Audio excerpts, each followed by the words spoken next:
The FIA is here with the much anticipated regulations for 2026, and it seems that most drivers are not happy about it. It looks like it's gonna be an ice competition. Whoever has the strongest engine will have a big benefit, but I don't think that should be the intention of Formula One, because then you will start a massive development war again. While this update aims to make the sport more enjoyable, many fear is only going to be a buzzkill. What exactly are these new regulations? Why is everyone so concerned? And what has the FIA done about it? This is why the new 2026 regulations will destroy F1 forever. But before anything, why does the FIA come with new regulations now and then? Ask around and you'll discover that every sportsman is on track or field to win. And when it comes to F1, the easiest way to achieve this is by using a car that goes faster than any other car on the track. For this, teams spend all that they have trying to achieve that every season. Come to think of it, without regulations, the richest team would create beasts on the track, while the ones with less money would just lag behind all their lives. This will only ruin the idea of competition, and so to stop them, the FIA thought of the best thing to do, and that is to have regulations that will keep changing. This doesn't mean that teams don't find loopholes. I mean, Braun GP famously did that with the double diffuser, which won them the world championship in 2009. Whenever changes to cars are deemed unfair or too expensive to replicate, it is often kicked out with a rule change. It still does not sound reasonable that they just won't leave a few cars to go as fast as they want, right?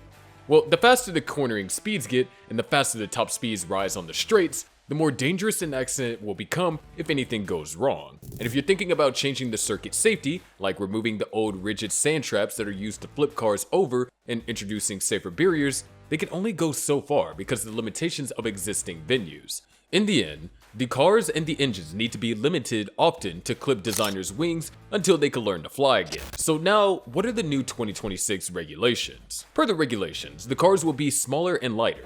You see, many drivers had complained about the weight of cars since the new ground effect cars were introduced in 2022. Also, they complained that it's the reason for their clumsy handling behavior in slow speed corners.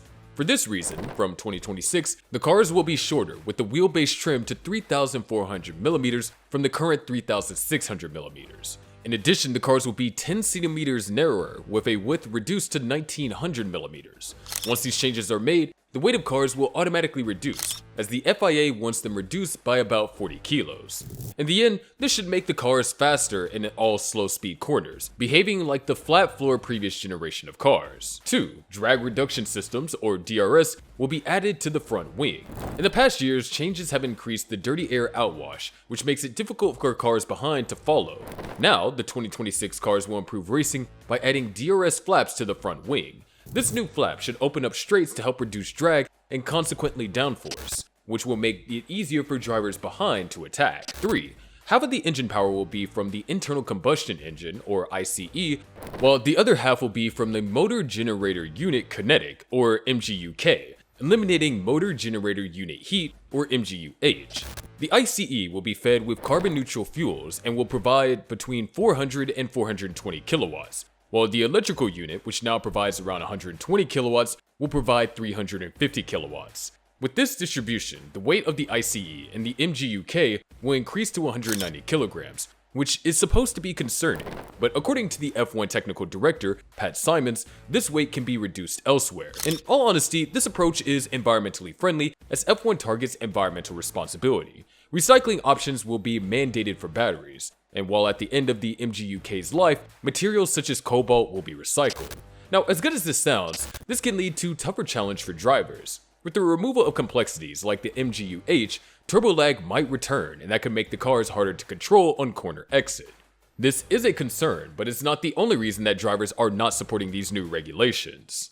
There was a concern that the higher electrical power would affect racing as cars would be able to drive past each other due to the low state battery charge. Also, in this scenario, teams with very efficient cars will clearly be advantaged as a low drag chassis can help cars reach higher top speeds on the straights, while well-designed Venturi channels should provide the downforce to be quick through the corners. In the team's last simulations, there were serious problems when the rear wing was in its lowest configuration, and the engine was at full power, which made cars very unstable under acceleration and therefore couldn't go through fast corners without spinning. This problem is mainly caused by a shift in aero balance, which is expected to be 3 times higher than now when the DRS is open. For this reason, the technical department will have to be careful to sort out this problem without compromising the race. There is also a concern that these rules will limit the creativity of designers and will eventually take away from the freedom needed to make a difference in each car. The biggest concern, however, is that the goal of having a 50-50 split between electric and combustion power is with serious problems. If you simply bolted a 2026 engine into a current F1 chassis, the drag acting on the 2024 spec aerodynamics would mean that the electric power on offer would be depleted midway down most straights, resulting in slow lap times and ridiculous racing scenarios. For the self-proclaimed pinnacle of motorsport, you must agree that this is a serious problem because of the expectation that Formula 1 cars are the fastest race cars in the world, and this reduction in downforce can only mean that the likes of Formula 2, Japan's Super Formula, and IndyCar could significantly close the gap. This is one thing that has gotten drivers talking, and of course the only uniform concern they all had. While the 2026 cars are being developed, some drivers have driven it on the simulator, and some of them have given their honest opinion. Lewis Hamilton has not tried it, but he gave the feedback of those who have, when he said, "I've spoken to some drivers who have driven on it on the simulator. I haven't, but they said it's pretty slow, so we'll see whether it's actually the right direction or not." Alex Albon also spoke about the overall speed of cars in simulations, but said that they would likely improve. He said, "We had our sim guys do some work, but myself, I haven't done any work. I don't want to speak out of turn, but I think it's going to be very slow. Extremely slow." Nico Hülkenberg also said, "It looks like a lot less downforce, especially high-speed corners. It will be quite a different scenario and characteristic to now." Max Verstappen, however, said good progress has already been made in Red Bull simulations, and that lap times relative to the current cars would largely depend on track characteristics.